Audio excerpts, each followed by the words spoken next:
ఎడారిలో సెలయేర్లు మార్చ్ 8. నీ పేరు ఎన్నటికీ గణపరచబడినట్లు నీవు సెలవిచ్చిన మాట నిశ్చయముగా స్థిరపరచబడునుగాక. మొదటి దినవృత్తాంతములు 17:24. యథార్థమైన ప్రార్థనకి ఆయువు పట్టైన వాక్యం ఇది. చాలాసార్లు మనకి వాగ్దాత్తం కాని వాటి కోసం ప్రార్థిస్తూ ఉంటాము. అందుకని ఇది దైవ సంకల్పం అవునో కాదో తెలుసుకోవటానికి కొంతకాలం పట్టుదలగా ప్రార్థించవలసిన అవసరం కలుగుతూ ఉంటుంది. అయితే కొన్ని సమయాల్లో మాత్రం మనం అడుగుతున్నది దేవుని చిత్తానికి అనువైనదే అన్న దృఢ నిశ్చయం కలుగుతుంది. దావీదు జీవితంలో ఈ ప్రార్థన అలాంటిదే.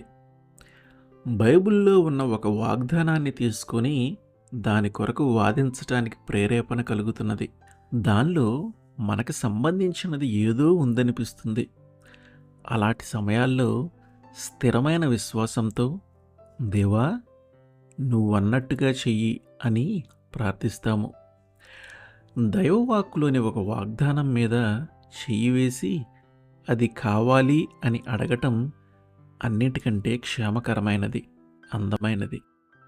ఇందులో మనం చెమటోడ్చవలసినది ఏమీ లేదు, పెనుగులాడవలసిన పని లేదు.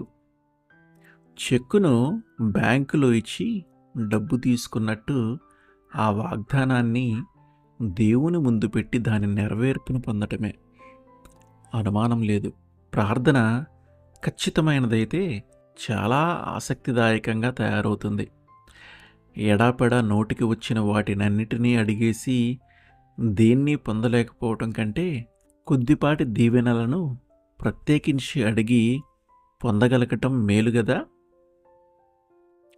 బైబిల్లో ఉన్న ప్రతి వాగ్దానము దేవుని చేతివ్రాతే.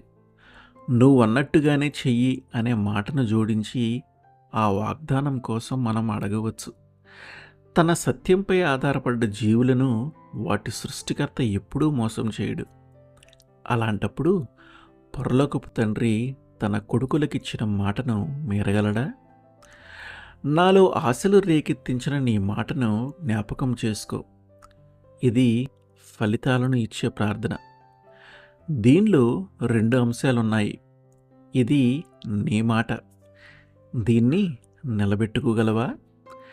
దీన్ని నిజం చేసే ఉద్దేశం లేకపోతే అసలెందుకు అన్నావు? దీనిలో నేను ఆశ పెట్టుకున్నాను. నువ్వే నాలో కల్పించిన ఈ ఆశను వమ్ము చేస్తావా?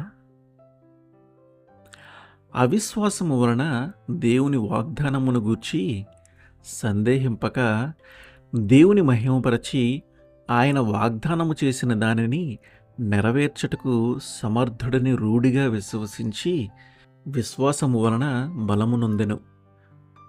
రోమా 4:20-21.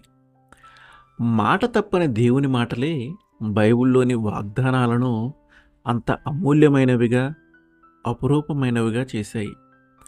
మనుషులు చేసే వాగ్దానాలు ఒక్కోసారి పనికి రాకుండా పోతాయి. ఇలా మాట తప్పటం వల్ల ఎన్నో హృదయాలు నిరాశతో కుమిలిపోయాయి. అయితే ప్రపంచం పుట్టినప్పటి నుంచి దేవుడు తనని నమ్మే వాళ్ళకి చేసిన వాగ్దానాల్లో ఒకటి కూడా తప్పిపోలేదు. దీన క్రైస్తవుడు వాగ్దానపు గుమ్మం దగ్గర చలిలో శ్రమల చీకట్లో నిలబడి తన తలుపు గడి తీయటానికి సందేహించటం అనేది ఎంత విచారకరం. అతను నిస్సంకోచంగా ఆ తలుపు నెట్టుకొని లోపలికి వచ్చి తండ్రి ఇంట్లో ఆశ్రయం పొందాలి. ప్రతి వాగ్దానానికి 3 స్తంభాలు ఆధారంగా ఉన్నాయి. దేవుని న్యాయం, ఆయన పరిశుద్ధత ఆయన్ని మాట తప్పనీయకుండా చేస్తాయి. ఆయన కృప, వాత్సల్యం ఆ వాగ్దానాలను ఆయన మర్చిపోకుండా చేస్తాయి. ఆయన నిజాయితీ ఆ వాగ్దానాన్ని మార్చియ్యకుండా ఆచరణలో పెట్టేలా చేస్తుంది. ఆమెన్.